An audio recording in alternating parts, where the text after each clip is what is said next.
सर्वप्रथम सर्वांना श्री स्वामी समर्थ. स्वामी महाराजांच्या कृपेने तुमच्या सर्व चांगल्या इच्छा पूर्ण होत ही स्वामींचरणी प्रार्थना करते आणि आजच्या व्हिडिओला सुरुवात करते. उद्या मंगळवार 13 जानेवारी 2026 भोगी संक्रांतीचा आदला दिवस म्हणजे भोगीचा दिवस आलेला आहे. आपल्या आयुष्यात आनंद उपभोगण्याचाच हा दिवस असतो. आपल्या जीवनातून दुःख, दारिद्र्य, अडीअडचणी, कुठली नकारात्मकता असेल संपूर्णपणे नष्ट करण्याचा, सर्व भोग संपवण्याचाच हा दिवस आहे आणि आपल्या जीवनात आनंदाचे भोग यावे असं प्रत्येकालाच वाटतं. तर हा भोगीचा दिवस असा आनंदाने आपल्याला साजरा करायचा आहे आणि काही गोष्टी, काही कामं महिलांनी जरूर घरात करायची आहे, ज्यामुळे घरातल्या ज्या नकारात्मक गोष्टी असतात ना त्या जळून खाक होतात, नष्ट होतात आणि आपल्या आयुष्यात भरभरून आनंद येतो. मुलांना भरभरून प्रगती मिळते, अखंड आपल्या घरात लक्ष्मी नांदत असते. तर महिलांनो, दादांनो, या दिवशी जसं आपण संक्रांतीला लवकर उठणार आहोत तसंच भोगीच्या दिवशी सुद्धा लवकर उठायचं आहे. अगदी ब्रह्ममुहूर्तावर उठला, अतिशय उत्तम. आणि आंघोळीच्या पाण्यात सर्वांनी पांढरी तीळ टाकायची आहे, काळी तीळ टाकू नका. काळी तीळ आपण जे तोडगे वगैरे करतो उपाय तापाय त्याला करायचे आहे. आंघोळीचा पण उपायच आहे, पण त्यात आपण पांढरी तीळ टाकायची आहे. कारण काही ग्रह दोष असतील म्हणजे प्रत्येकाचे ग्रह हे वेगवेगळे असतात. काहींना काळी तीळ चालते, कोणाला पांढरी तीळ. तर मग काही ग्रह दोष असतील, तुम्हाला अडीअडचणी असतील तर सर्वांनी पांढरी तीळ टाकून आंघोळ करायची आहे. म्हणजे कुठलेही दोष आपल्याला लागत नाही आणि जे काही शारीरिक मानसिक त्रास असतात ते संपूर्णपणे नष्ट होतात आणि आपल्या जीवनात आनंद येत असतो. म्हणून सर्वांनी भोगीच्या दिवशी आठवणीने आंघोळीच्या पाण्यात थोडीशी चिमूटभर पांढरी तीळ टाका. लहानांपासून मोठ्यांपर्यंत सर्वांनी हा उपाय जरूर करायचा आहे. अंघोळीनंतर सूर्यनारायणाला अर्घ्य द्यायचे आहे. पाण्यात चिमूटभर पांढरी तीळ टाका. थोडीशी फुलं असतील लाल रंगाची तर लाल रंगाची फुलं पाकळ्या टाकल्या तुम्ही तरीही चालेल आणि सूर्यदेवांना मनापासून अर्घ्य द्यायचे आहे. अर्घ्य दिलेले पाणी एखाद्या कुंडीत पडेल किंवा झाडाझुडपांना मिळेल याची नक्की काळजी घ्या. अशा पद्धतीने आपल्याला सूर्यनारायणाला अर्घ्य द्यायचं आहे. सूर्याला अर्घ्य दिलेले पाणी कधीच ओलांडू नका, नाही तर मग सूर्यदेवांना अर्घ्य दिल्याचे आपल्याला फळ मिळत नाही, उलट पाप आपल्या डोक्यावर लागत असते. म्हणून सूर्यनारायणाला तुम्ही रोज जर अर्घ्य देत असाल तर अतिशय उत्तम. एखादी कुंडी ठेवून घ्या, म्हणजे त्यात झाडं झुडपं लावली तुम्ही तर सूर्यनारायणाला अर्घ्य दिलेलं पाणी त्यात पडेल आणि छान अशी झाडं झुडपंसुद्धा तुमचे वाढतील आणि तुमचा पायसुद्धा सूर्यनारायणाला अर्घ्य दिलेल्या पाण्यावर कधीच तुमचा पायसुद्धा पडणार नाही. अशा पद्धतीने आपल्याला सूर्यनारायणाला रोज अर्घ्य द्यायचा आहे. आणि भोगी, संक्रांत, कर संपूर्ण वर्षभर हे वर्ष सूर्यदेवांचं आहे, म्हणून सूर्यदेवांना अर्घ्य जरूर द्यायचं आहे. आणि भोगी, संक्रांत, कर हे 3 दिवस तर रथसप्तमीपर्यंत खरे सूर्यनारायणाला आठवणीने अर्घ्य जरूर द्यायचं आहे. रोज थोडीशी चिमूटभर पांढरी तीळ टाका आणि सूर्यनारायणाला अर्घ्य जरूर द्यायचं आहे. भोगीच्या दिवशी देवघरातील देवांना छान असा अभिषेक करा. देवांना सुद्धा तिळाचं उटणं लावा. अभिषेक करून छान अशी पूजा करायची आहे. पंचोपचार पूजा करा, फुलं अर्पण करा, हळदी कुंकू अक्षता वाहून देवांना बाळकृष्णाची मूर्ती असेल, श्रीहरी विष्णूंची, विठू माऊलीची तर आवर्जून तुळस अर्पण करा. गणपती बाप्पाला दुर्वा, बेल अर्पण करा. महादेवांना जेवढे देवी देवता आहे त्यांच्या आवडीची फुलं, पानं जरूर या दिवशी अर्पण करायचं आहे. ही सेवा आपल्याला भोगीला पण करायची आहे. आणि संक्रांतीच्या दिवशी तर संक्रांत आणि एकादशी एकत्र असा 11 वर्षांनी योग जुळून आलेला आहे. अशी सेवा आपल्याला संक्रांतीच्या दिवशी सुद्धा करायची आहे. पण भोगीच्या दिवशी या सर्व सेवा ह्या झाल्याच पाहिजे. दिवा अगरबत्ती ओवाळून घ्यायची आहे. मुख्य देवघरात जो दिवा लावत आहात महिलांनो त्यात चिमूटभर तुम्ही काळी तीळ टाकू शकता. नसेल काळी तीळ, पांढरी तीळ जरी टाकली, 2 लवंगा टाकून द्या, 1 कापराचा तुकडा टाकून द्या. यामुळे सुद्धा घरातली नकारात्मकता दूर होते. आयुष्यात काही ग्रह दोष असतील कुटुंबात, तुम्हाला, मुलांना, पतिदेवांना त्यामुळे अडीअडचणी येत असतील, संपूर्ण भोग सरतील आणि तुमच्या आयुष्यात आनंद येईल, सुख समृद्धी येईल, लक्ष्मी टिकून राहील, पैशांच्या अडीअडचणी असतील संपून जाईल, तुमच्या घरात बरकत येईल. म्हणून देवघरातील दिव्यात सुद्धा चिमूटभर तीळ टाका. दुहेरी वातीचा दिवा लावायचा आहे आणि त्यात चिमूटभर तीळ टाकायचे आहे. तुपाचा दिवा आपण लावतो त्यात नका टाकू. फक्त तुम्ही तिळाचं तेल असेल तर तिळाचं तेल वापरा, नसेल तिळाचं जे देवांच्या दिव्यांसाठी तेल वापरता त्याचा दिवा लावा आणि चिमूटभर पांढरी किंवा काळी तीळ आपल्या देवघरातील दिव्यात जरूर टाकायची आहे. भोगीच्या दिवशी सकाळी किंवा संध्याकाळी आपण भोगीची भाजी, तीळ लावून भाकरी, खिचडी, चटणी, पापड असा पारंपरिक नैवेद्य दाखवत असतो. तर तुम्ही सकाळी पण दाखवू शकता, तुमची जशी परंपरा आहे. काही घरांमध्ये सकाळी नैवेद्य दाखवला जातो, काही घरांमध्ये संध्याकाळी छान असा नैवेद्य दाखवून सगळेजण एकत्रित जेवण करतात. तर भोगीची भाजी नैवेद्य बनवताना त्यात कारलं किंवा कडू मेथ्या किंवा मसूर डाळ, कांदा, लसूण चुकून सुद्धा वापरू नका. तुम्ही कांदा लसूण दरवर्षी वापरत असाल तर तुम्ही वापरू शकता, पण या भाजीमध्ये डाळ भोगीच्या नैवेद्यात चुकून सुद्धा वापरू नका. म्हणजे मसूरची डाळ, कारल्याचा वगैरे तुकडा किंवा कडू मेथ्या. आपलं आता हिवाळा चालू आहे, बऱ्याच घरांमध्ये कडू मेथ्यांची आमटी वगैरे भाजीसुद्धा बनवली जाते. तर चुकून सुद्धा कडू मेथीचा दाणा किंवा कारलं किंवा मसूर डाळ या वस्तू, या भाज्या अजिबात टाकू नका. छान अशी पारंपरिकरित्या आपल्याला भाजी बनवायची आहे. आता संक्रांतीला, भोगीला खिचडी बनवली जाते नैवेद्यामध्ये.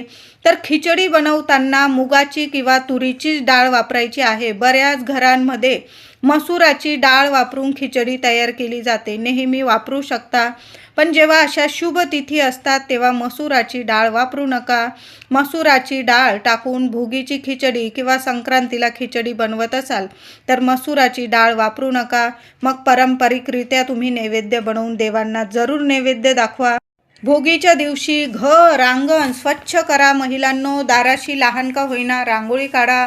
भोगीच्या दिवशी पण काढा, संक्रांतीच्या दिवशी सुद्धा सडा रांगोळी दाराशी झालीच पाहिजे. त्याचबरोबर भोगीच्या दिवशी जे काही पितृदोष असतात, काही भोग असतात, काही वेळा पितृदेवांना मोक्ष मिळत नाही, त्रासात असतात आणि ते त्रासात तर मग त्या अडीअडचणी आपल्याला पण भोगायला लागतात. म्हणून भोगीच्या दिवशी आवर्जून पितृदेवांसाठी एक दिवा दक्षिणेकडं तोंड करून लावायचा आहे. तर महिलांनो, अगदी साधा सोपा दिवा लावायचा आहे. कणिक असेल, कणिक थोडीशी मुठभर कणिक मळून घ्या. त्यात काहीही टाकू नका, ना मीठ, ना तेल, ना हळद, काहीच टाकायचं नाही. साधं कणिक मळून घ्यायची आहे पाण्याने आणि एक मुखी दिवा बनवायचा आहे. आता नाही तुम्हाला कणकेचा दिवा बनवता येत, सरळ मातीची पंती घ्यायची आहे. तुम्ही दिवाळीच्या लावलेल्या असतील चालेल. एक स्वच्छ मातीची पंती धुवून घ्यायची आहे. कोरी असेल तर अतिशय उत्तम. कोरी पंती धुवून घ्या. त्यात दुहेरी वाट टाकून तिळाचे तेल टाका.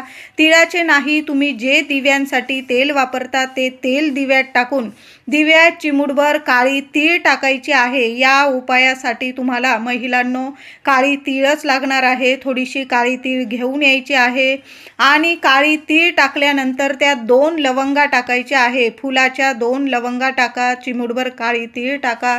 दिव्याखाली काहीतरी आसन द्या, कागद ठेवा, ताटलीत ठेवा आणि दिवा घराबाहेर तुम्हाला घेऊन जायचा आहे. दक्षिण दिशेला लावून द्यायचा आहे.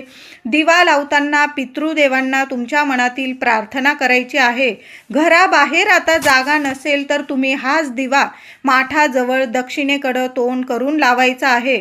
नंतर तो दिवा वापरू नका, सरळ पाण्यात विसर्जित करा किंवा एखादं झाड असेल तिथं ठेवून द्यायचं आहे. वात वगैरे जे उरलेलं असेल त्यात तो दिवा विसर्जित करायचा आहे. पुन्हा तो वापरू नका. तो आपण पितृदेवांना समर्पित केलेला आहे दक्षिण दिशेकडं. म्हणून असा एक दिवा भोगीच्या दिवशी काळी तीळ टाकून जरूर लावा. बरेचशा अडचणी, पितृदेवांना मोक्ष, शांतता मिळेल. ते प्रसन्न होतील, भरभरून आशीर्वाद देतील आणि आपल्या आयुष्यातील जे भोग आहे, अडचणी आहे, पितृदोष आहे ते सुद्धा नष्ट होईल आणि आपल्या घरात सुख समृद्धी येईल. भोगीच्या दिवशी काही चुका टाळायच्या आहे आपल्याला. म्हणजे भोगीच्या दिवशी भांडण, वाद, विवाद या गोष्टी टाळायच्या आहे. कुणाशी बोलू नका जास्त. नख कापणे, केस कापणे, दाढी करणे या गोष्टी कृपया टाळायच्या आहे. महिला असतील, पुरुष दादा केस कापू नका, नख कापू नका. पुरुष दादांनी या दिवशी दाढी करू नका. घरात कचरा साठवू नका. नकारात्मक कुणाच विषयी बोलू नका. सूर्यनारायणाची सेवेनेच आपल्याला दिवसाची सुरुवात करायची आहे.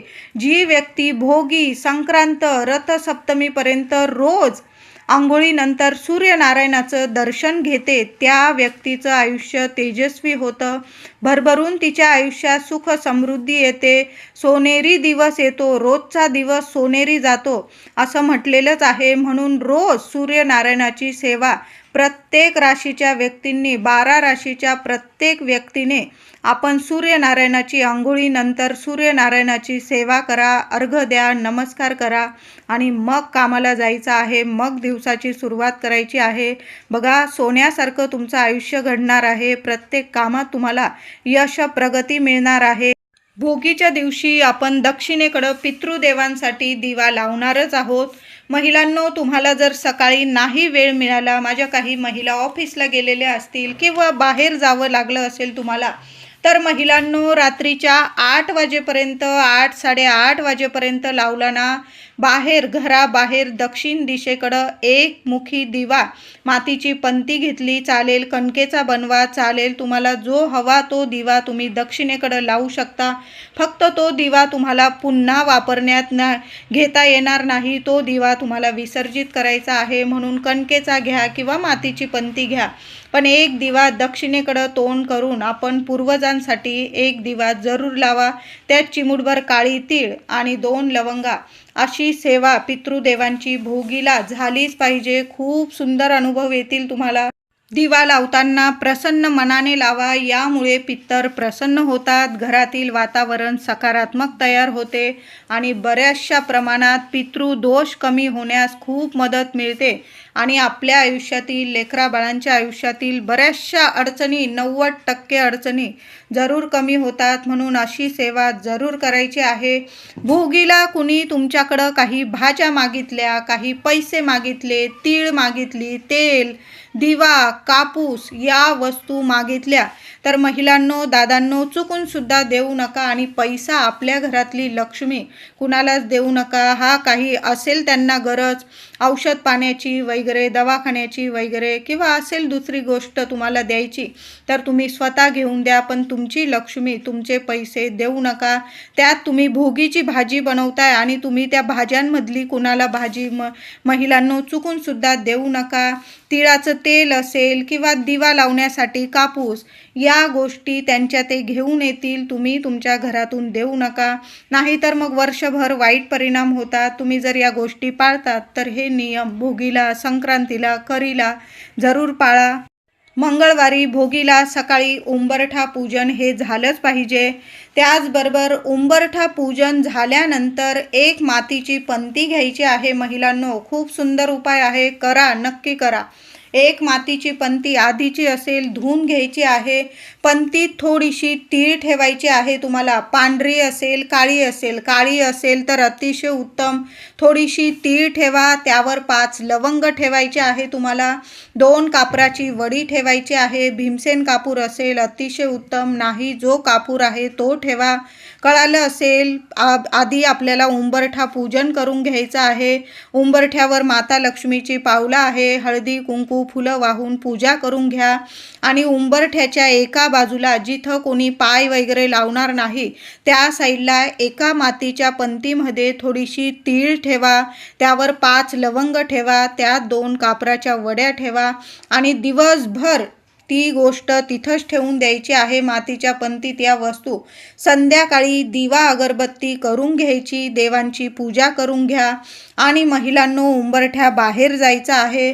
उभं राहून उंबरठ्याला हात लावून माता लक्ष्मीला तुमची मनातील इच्छा बोलायची आहे, प्रार्थना बोलायची आणि उंबरठ्यावर येण्या जाण्याच्या रस्त्यात ती मातीची पंती घ्या आणि त्या सर्व वस्तू तुम्हाला त्या कापरासोबत जाळून टाकायच्या आहे.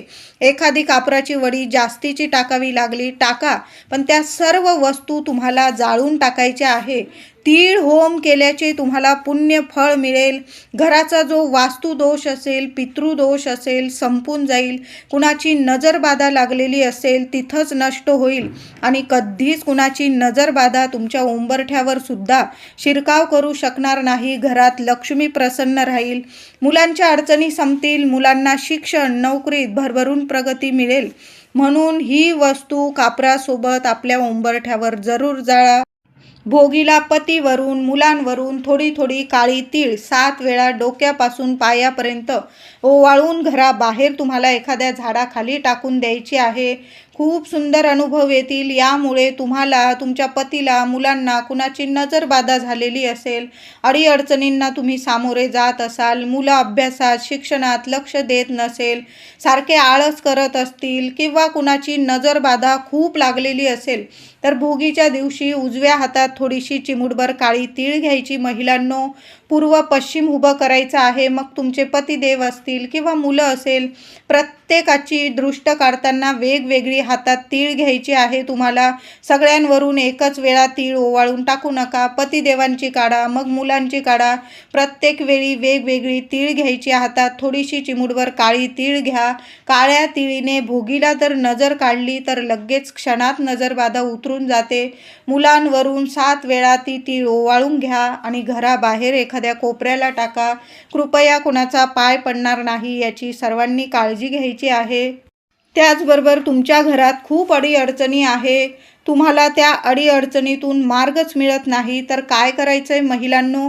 मुठभर काळी तीळ हातात घेऊन संध्याकाळच्या आत मुठभर काळी तीळ उजव्या हातात नीट धरून घ्यायची.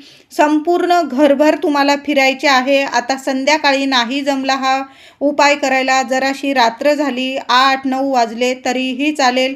मुठभर काळी तीळ घ्यायची, उजव्या मुठीत घ्यायची आहे आणि ती तीळ नीट हातात धरून घ्यायची. घराच्या मागच्या रूमपासून तुम्हाला संपूर्ण घरभर ती तीळ हातात घेऊन फिरायचं आहे. हातात तीळ घेतलेली आहे तेव्हा तुमच्या मनात ज्या अडीअडचणी आहे, तुमच्या घरात ज्या अडीअडचणी आहे ते तुम्हाला बोलून घ्यायचं आहे.